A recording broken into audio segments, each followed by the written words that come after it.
Sin más que decir, les invito a buscar entonces en la carta a los Hebreos, en el capítulo 10, vamos a mirar ahí un versículo que lo vamos a utilizar como un versículo de trampolín en el cual nosotros vamos a considerar el tema que iniciamos el miércoles pasado, que dijo nuestro Señor Jesucristo antes de nacer, en la eternidad pasada, en aquel concilio divino, en aquel acuerdo del plan de salvación.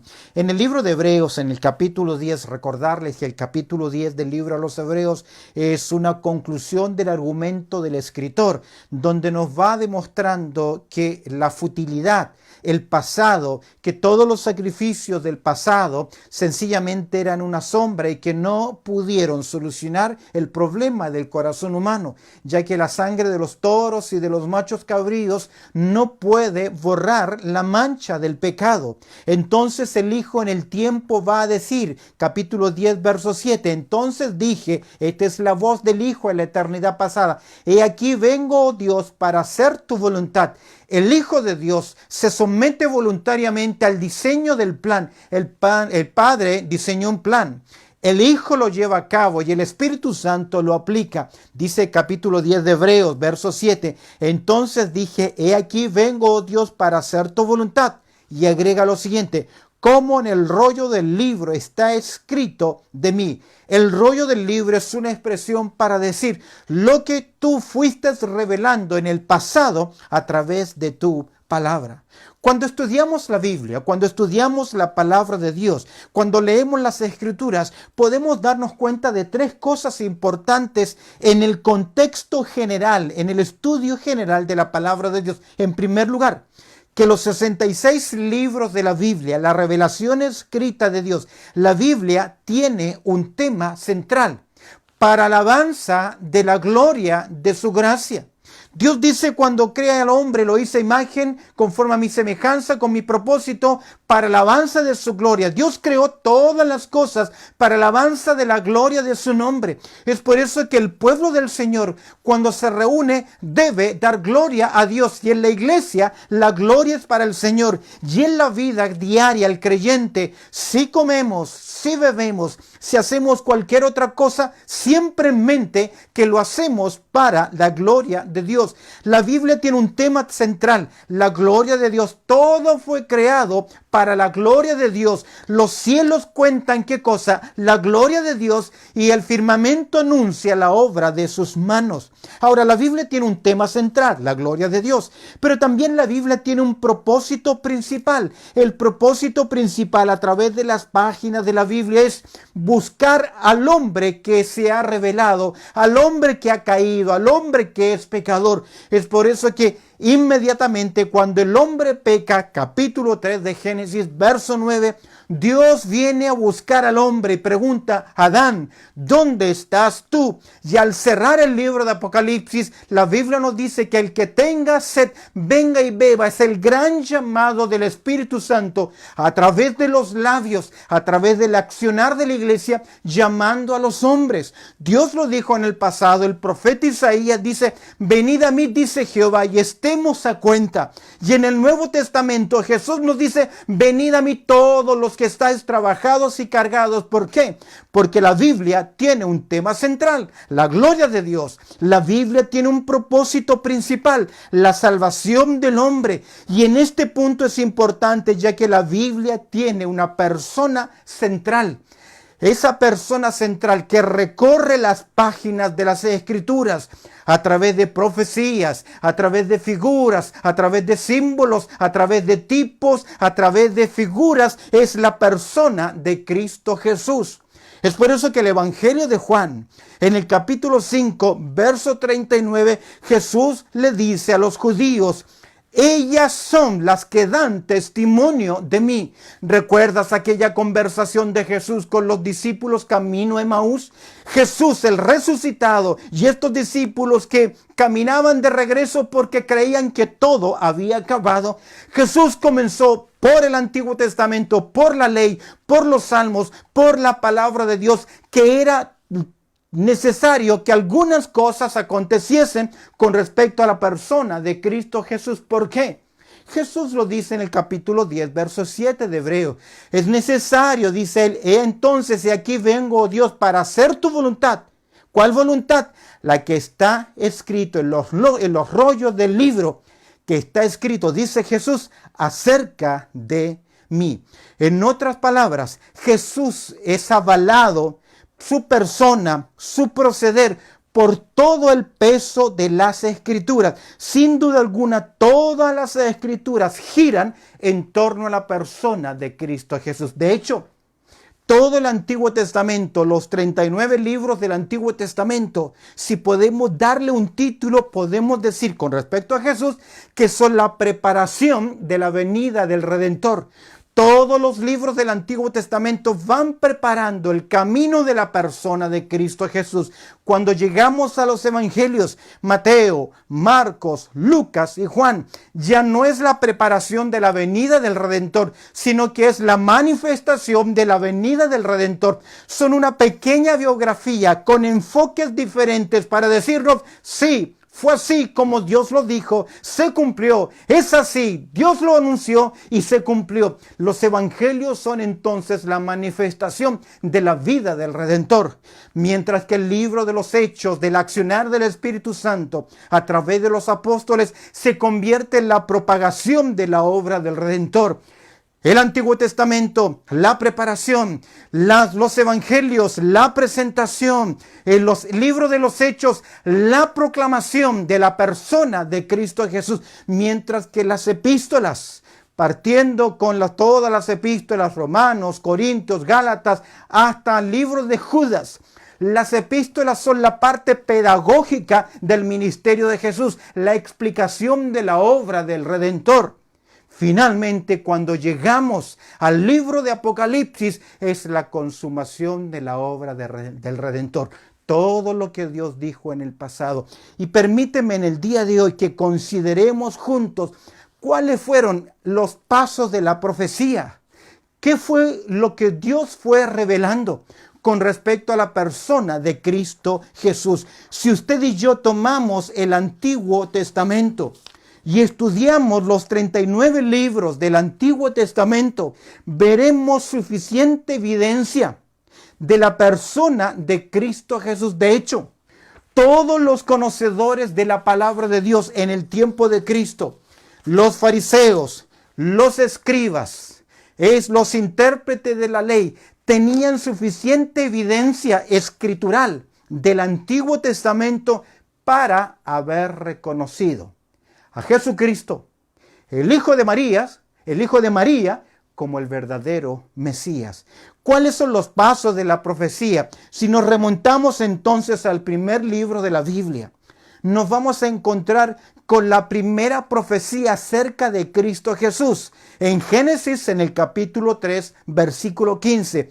Nacería de la simiente de la mujer. Ese es el primer paso en la revelación escritural, en las escrituras. Nacería de la simiente de la mujer. Es en el capítulo 3, verso 15. Comenzamos esta ruta en el huerto del Edén, poco después de la caída del hombre. Y aquí encontramos en el verso 15, como los teólogos le denominan, el protoevangelio. Aquí encontramos que nacería de la simiente de la mujer. De hecho, aquí hay una profecía que va a través de las Escrituras y que Satanás, con todo su imperio, su poderío, no ha podido impedir. Lo ha intentado con el fracaso de la humanidad, con la corrupción de la nación de Israel, con el intento de dar muerte a los niños en el tiempo de Jesús, pero no ha logrado impedir. Las puertas del Hades no prevalecen contra la obra de Dios. Y en Génesis capítulo 3, verso 15 dice, y pondré enemistad entre ti y la mujer, y entre tu simiente y la simiente suya. Esta te herirá en la cabeza y tú la herirás en el calcañar. Podemos ver acá que el mensaje está siendo dirigido a la serpiente, pero no a la serpiente como el animal que era, sino la serpiente como el medium, como el medio que utilizó Satanás, el lucero, el ángel caído, para corromper el diseño humano. El término serpiente acá significa que brilla y representa a Satanás, y a través de las Escrituras se le describe a Satanás como la serpiente antigua. Pero aquí encontramos que Dios determinaría enviar al Mesías, enviar a Jesucristo por medio de la simiente de la mujer. Es por eso que cuando llegamos al Nuevo Testamento y miramos en Mateo capítulo 1 verso 20, el ángel en sueño le dice a José lo siguiente. Cuando José se da cuenta, María le reconoce, le dice, mira, estoy en estado de embarazo. Cuando ellos estaban en la etapa de desposorio, legalmente eran marido y mujer, pero no convivían sexualmente hasta pasado un año. Y ella le dice, voy a dar a luz. Entonces él quiso dejarla secretamente. Y pensando en esto se duerme, y el ángel le habla a José en Mateo capítulo 1 verso 20 y le dice, no temas de recibir a María tu mujer. No tengas temor, no te avergüences, no te preocupes, porque lo que en ella es engendrado del Espíritu Santo es, y Él es un hombre justo. Y él entiende entonces que Dios le ha hablado y adopta a ese niño como si fuese él. Por lo tanto, el Salvador, el Mesías, había sido prometido a Adán y Eva cuando pecaron, y durante 4000 años la promesa de la esperanza que por medio de una mujer, por medio de la descendencia de la mujer, nacería el libertador, el Mesías, aquel que destruiría en la cabeza, aquel que tenía el dominio, la serpiente o Satanás. Es por eso que uno de los versículos más famosos que se encuentra en el libro de Gálatas, en el capítulo 4, verso 4, cuando hablamos de la venida del Señor Jesucristo, Gálatas 4:4 dice, pero cuando vino el cumplimiento del tiempo, Dios envió a su Hijo, primero, nacido de mujer, y segundo, y nacido bajo la ley. ¿Por qué nacido de mujer? Porque se tenía que cumplir la ruta de la profecía. ¿Cuál era? La primera profecía, Génesis capítulo 3, versículo 15, nacería de la simiente de la mujer. ¿Y por qué esto era importante, nacer de la simiente de la mujer? Porque de otra forma no podría ser el pariente redentor. Dios, en forma humana, tenía que humanarse, tenía que encarnarse. Y la forma de encarnarse, como dice el escritor a los Hebreos, me preparaste un cuerpo. Y ese cuerpo vino a través de la concepción virginal de María, hijo de una mujer, el Redentor. Y de esta forma, él será el pariente redentor, un pariente con la capacidad de hacerlo porque él es santo y con la disposición de hacerlo. Pero la historia siguió su curso. No simplemente Dios anunció que a través de la descendencia de una mujer vendría el libertador, sino que Dios, al pasar el tiempo, Dios va a recordar esta promesa, y vemos entonces que Dios va a llamar a un hombre de la tierra de Ur de los Caldeos. Génesis capítulo 12, Dios va a llamar a un hombre llamado Abraham, que Dios cambiaría su nombre a Abraham, que a pesar de que vivía en Ur de los Caldeos, un pueblo, una tierra pagana, idólatra, Dios llama a este hombre, y Abraham en ese momento responde por fe. Y al responder por fe, la Biblia lo va a presentar como el amigo de Dios, porque comenzará a caminar con Dios y obedecerá al llamado de Dios. Y a ese hombre que no tenía familia, ya que su esposa Sarai era estéril, Dios le da promesa a él. Y es interesante que Santiago en el capítulo 4, verso 23, dice que él le creyó a Dios. Y al creerle a Dios, como tú y yo también debemos creer en las promesas, Dios le concedió una promesa. Y en Génesis capítulo 12, verso 3, vamos a ver esa promesa. Y esa promesa que Dios le da a él, le dice que va a tener una descendencia, le va a hacer una promesa personal, va a ser padre. Le va a hacer una promesa nacional, que serán una gran nación como las estrellas o la arena en el mar.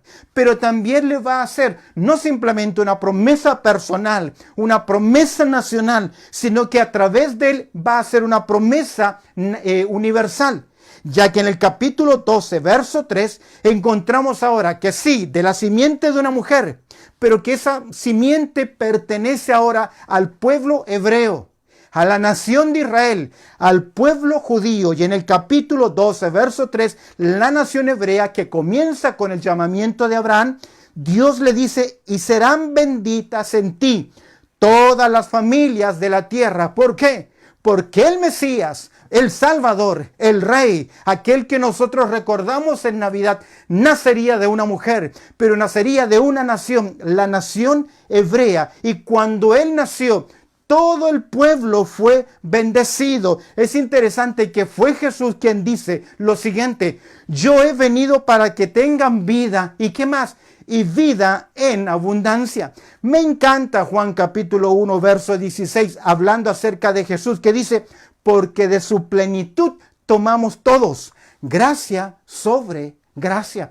Por lo tanto, la descendencia de Abraham, que sería el Mesías, en el Mesías serían benditas todas las familias de la tierra. Me gustan las palabras de Pablo en Gálatas, en el capítulo 3, verso 29, donde Pablo dice lo siguiente. Gálatas capítulo 3, en verso 29, dice: y si vosotros sois de Cristo, ciertamente descendientes de Abraham sois, y herederos según la promesa. ¿Qué promesa? No es que somos descendientes del linaje físico.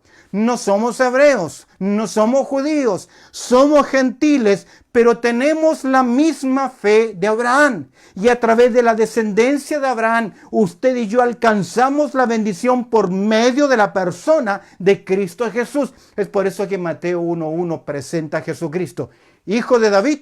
¿Qué más? Hijo de Abraham. Puedes observar el camino, la ruta de la profecía. Nacería de una mujer, luego de una nación en especial, la descendencia de Abraham. Dios le da promesas a él, pero también encontramos en tercer lugar en el mismo libro de Génesis, que después de Abraham vino Jacob, y luego Jacob tuvo 12 hijos, y estos 12 hijos se convirtieron en las 12 tribus de Israel. Y Dios comienza a achicar, por así decir, a ser más específico la ruta, el camino de la profecía. Primero, el hijo de una mujer. Segundo, de la descendencia de Abraham. Pero ahora encontramos en el capítulo 49, versos 9 y 10, que el viejo Jacob va a transmitir su bendición a las tribus de Israel. Y cuando llama en verso 9 a la tribu de Judá, le llama cachorro de león. Le dice en el verso 10, no se quitará el cetro de Judá, ni el legislador de entre tus pies, hasta que venga Silo. Y aquí encontramos cómo la profecía de una mujer, de una nación, y dentro de esa nación una tribu en especial, la tribu de Judá, que es representada por el cachorro de león. Es por eso que al Mesías se le llama el cachorro o el león de la tribu de Judá, ya que se le dice a Judá: no será quitado el cetro de Judá, es decir, su dominio, su autoridad, ni el legislador de entre sus pies, el que rige, el que gobierna, el que dirige, hasta que venga Silo. El término Silo en Génesis capítulo 49, verso 10, se compone de dos palabras, Shel y Lo, que significa aquel que pertenece. En otras palabras, ¿a quién pertenece el dominio? ¿De quién es el reino? Aquel que tiene el derecho a reinar. El escritor a los hebreos nos dice lo siguiente en el capítulo 7, verso 14. Porque sabido es que nuestro Señor, escúchame bien, Hebreos 7:14, porque sabido es que nuestro Señor vino de la tribu de Judá. ¿Ves cómo el camino de la profecía comienza a ir siendo cada vez estrecho y específico? Leemos en el libro de Apocalipsis, en el capítulo 19, verso 16, que se cumple la expresión Silo, el que reina, aquel que es cabeza. Ya que en Apocalipsis capítulo 19, verso 16, hablando de Cristo en su retorno, se dice lo siguiente: y su vestidura y en su muslo tiene escrito este nombre. ¿Cuál nombre? Usted lo conoce, yo lo conozco. Rey que de reyes y Señor de señores. Y ese rey, Silo, de la tribu de Judá, cachorro de león, el león de la tribu de Judá, aquel que era el rey, vino a esta tierra, a lo suyo vino. Juan capítulo 1, verso 11. ¿Pero qué? Los suyos no le recibieron. No pudo reinar por la dureza de su pueblo. Aunque entendemos hoy que todo eso pertenece al designio divino. En Mateo capítulo 23 encontramos una interesante declaración de Jesús, versos 37 y 39.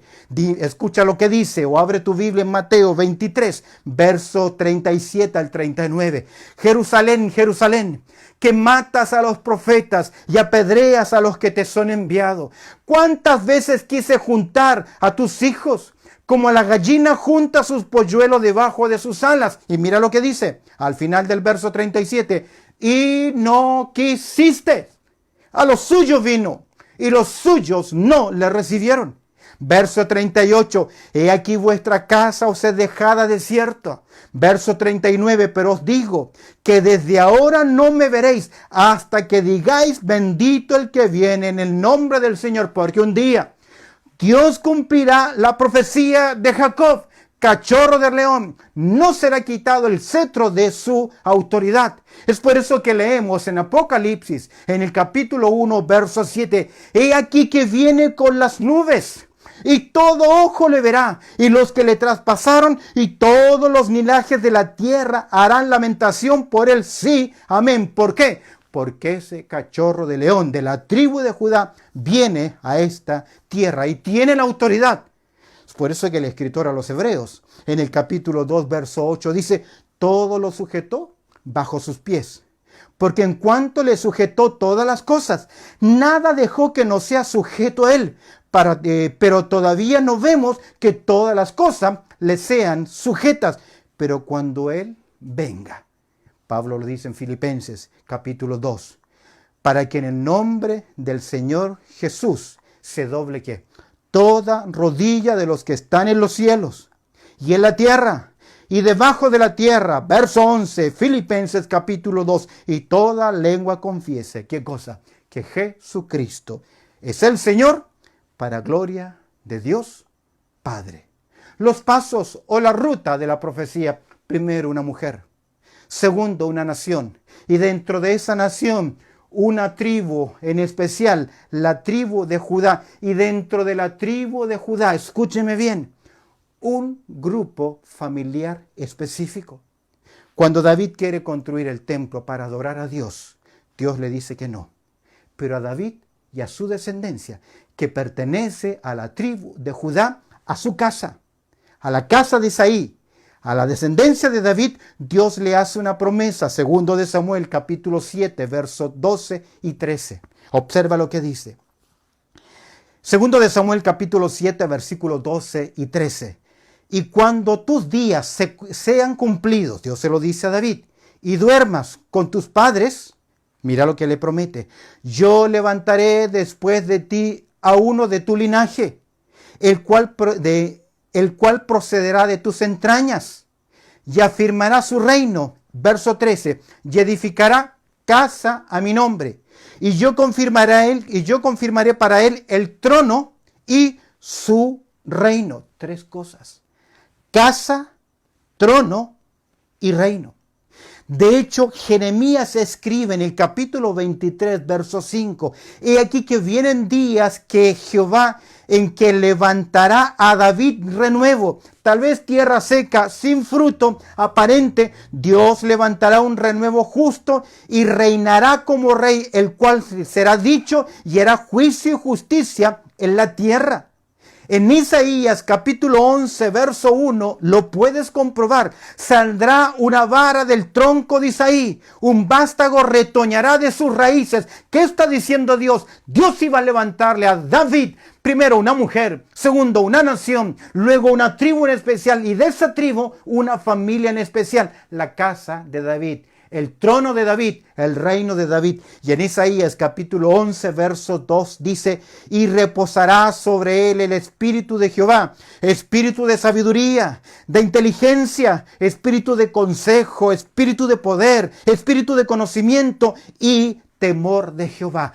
Quiero hacer mención, antes de cerrar, el cuarto punto, que sería de la casa de David. Quiero recordarle las palabras del ángel a María cuando recibe la noticia del cielo que ella es la escogida. Lucas en el capítulo 1, versos 32 y 33, dice la palabra de Dios lo siguiente. Este será grande, se lo dice a María, y será llamado Hijo del Altísimo. Y presta atención, y el Señor Dios le dará, primero, el trono de David su padre. Segundo, reinará sobre la casa de Jacob para siempre y su reino no tendrá fin. Casa, trono y reino. ¿Por qué? De la descendencia de la mujer, de la nación hebrea, de la tribu de Judá, de la familia de David.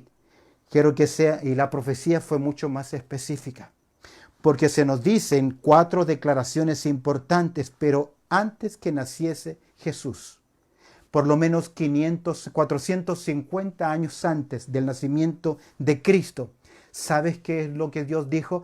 No solamente de la simiente de la mujer, no solamente de la descendencia de Abraham, de la nación hebrea, no solamente de la tribu de Judá, no solamente de la casa de David, de su familia, sino que también Dios profetizó el lugar preciso. 450 años antes que ocurriese. En Miqueas capítulo 5, versículo 2, el profeta dice, pero tú, Belén, Efrata, pequeña para estar entre las familias de Judá, de ti me saldrá el que será Señor en Israel, y sus salidas son desde el principio de los días de la eternidad. Tú, Belén, usted sabe que la palabra Belén significa casa del pan. Y Belén fue conocida después de la historia de Ruth que estudiamos juntos. Es conocida porque fue donde David tuvo su hogar, donde David fue ungido. Belén, la casa del pan, el lugar de donde era David, como la profecía lo iba anunciando. Muchos judíos contemporáneos de Jesús sabían exactamente esto. ¿Recuerdas cuando vienen esos personajes de Oriente preguntando, los magos, dónde ha nacido el rey de los judíos? Porque su estrella hemos visto en el Oriente y hemos venido a adorarle. Y cuando oyó Herodes esto, se estremeció. Y el capítulo 2 de Mateo, verso 3, vemos que Herodes va a consultar, presta atención. Dice capítulo 2 de Mateo, versículo 3. Oyendo esto, el rey Herodes se turbó y toda Jerusalén con él. Y convocados todos los principales sacerdotes y los escribas del pueblo, es decir, las autoridades religiosas que conocían la ruta de la profecía del Mesías, él dice que los reunió en su casa y los escribas del pueblo le preguntó dónde había de nacer ¿quién? El Cristo. Verso 5, capítulo 2 del Evangelio de Mateo. Ellos le dijeron, ¿qué le dijeron? En Belén de Judá. ¿Por qué? Mira, ahí lo dice. Porque así está escrito por el profeta. 450 años antes y se cumple en la persona de Jesús. Ahora, en Miqueas 5:2 dice Belén Efrata. Y esto es importante, porque en la historia de Israel hubieron muchas Belén, pero solo una Belén Efrata, solo un lugar donde nació David, donde fue ungido, donde fue reconocido. Efrata, pequeña para estar entre las familias de Judá, un término comparable a nuestros días para decir un pequeño distrito sin mayor importancia, pero la importancia a pesar de pequeño fue quien nacería. Mira lo que dice, de ti me saldrá el que será Señor en Israel, el Mesías, el ungido, y observa lo que dice, y sus salidas son desde el principio, es decir, tendría un comienzo, pero desde los días de la eternidad. Si bien nacería de mujer, sus días eran eternos. Es interesante que cuando los magos entienden esto, escuchan conocen la profecía, saben que van a Belén, dice Mateo capítulo 2, y ellos le dijeron en Belén de Judea. Tú, Belén, dice el verso 6, pequeña, Belén de la tierra de Judá, no eres la más pequeña entre los príncipes de Judá. ¿Qué hicieron estos hombres? Ellos fueron a Belén y encontraron el lugar, y los magos adoraron al Señor. En la pequeña ciudad de Belén, hoy es un centro de peregrinación para miles de personas. Debemos estar dispuestos a seguir la dirección del Señor. Y quiero terminar la ruta de la profecía. Hemos hablado de la descendencia de una mujer.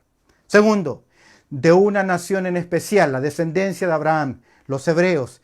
Tercero, de entre las 12 tribus de Israel, de la nación hebrea, la tribu de Judá. Y de entre la tribu de Judá, una sola familia en especial, la familia, la casa de David. Un lugar específico, Belén de Judá. Y una profecía interesante, Isaías capítulo 7, verso 14. Isaías nos dice, ¿cómo nacería el Mesías? Nacería de una virgen.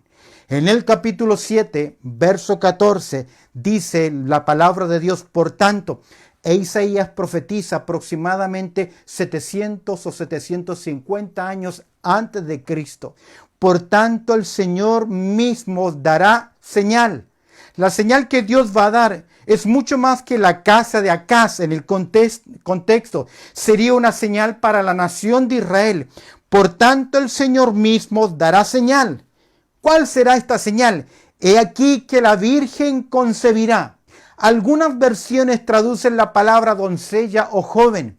El término utilizado acá mejor es una virgen, porque describe a una mujer ya madura, capacidad de tener hijos, pero soltera, que nunca ha tenido una intimidad sexual. He aquí que la Virgen concebirá y dará a luz un hijo. Es exactamente lo que el ángel le dice a María. Vas a tener un hijo, y María, que no es ingenua, ella dice, ¿cómo puede ser esto? Porque nunca he estado con un hombre. En Lucas capítulo 1, verso 34, entonces María le dijo al ángel, ¿cómo será esto? Pues no conozco varón. ¿Cuál fue la respuesta del ángel? Respondiendo el ángel le dijo, el Espíritu Santo vendrá sobre ti y el poder del Altísimo te cubrirá con su sombra, por lo cual también el santo ser que nacerá será llamado Hijo de Dios. Y de esta forma se cumple la profecía de una virgen concibiendo y dando a luz al Mesías. Y le dice el ángel, lo santo que nacerá no es santo por el vientre de María, no es santo por las facultades de María, es porque es el Dios santo que se humana, que se humilla, que en su condescendencia y nace sujeto a esta tierra con toda limitación humana, como un pequeño bebito. Pero observa lo que decía la profecía.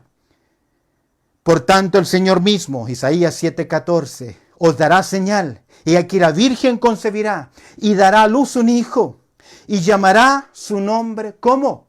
¿Lo puedes leer? Ya lo sabes, Emmanuel, que significa entre nosotros está ¿quién? Dios, o Dios con nosotros. Y es completamente bíblico, ya que Juan capítulo 1 versículo 1 dice, en el principio era el verbo, y el verbo era con Dios, y el verbo era Dios. Y en el verso 14 dice, y aquel verbo se hizo carne, un tabernáculo, una tienda, se humanó, y aquel verbo fue hecho carne y habitó entre nosotros, y vimos su gloria como la del unigénito del Padre, lleno de gracia y de verdad.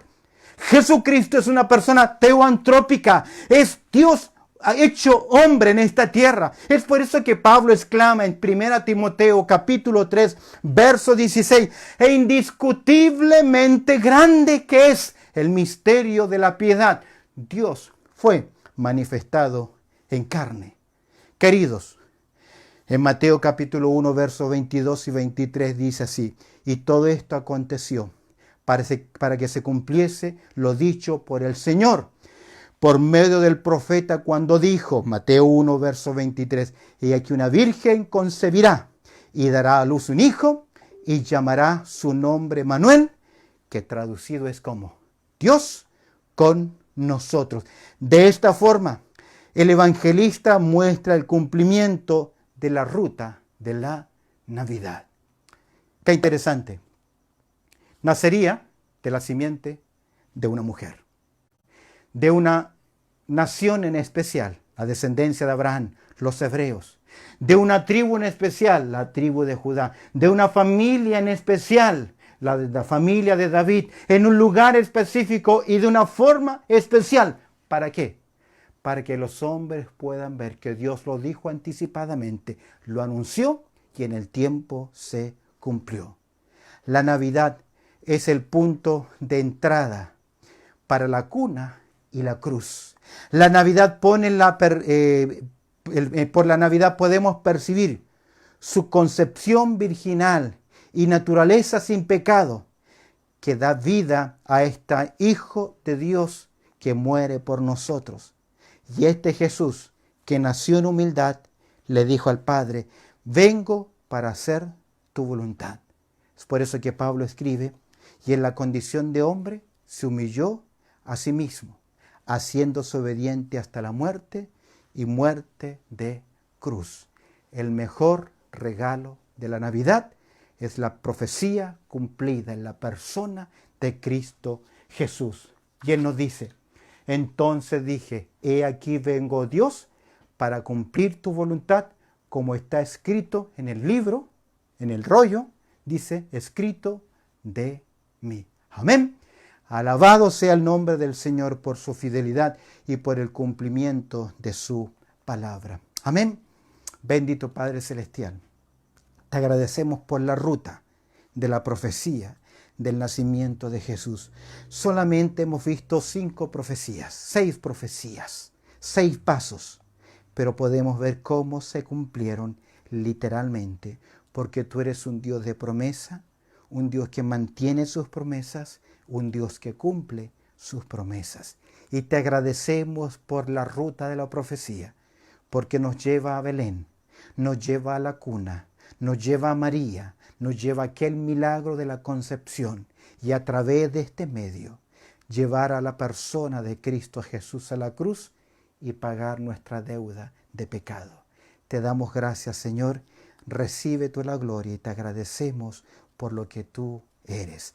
Gracias, Señor, gracias a la persona de Cristo Jesús. Y te pido, Señor, que en estas próximas 2 semanas de este año nos des tiempo necesario para reflexionar y para darte gracias por el regalo de la Navidad, Cristo Jesús. Amén y amén.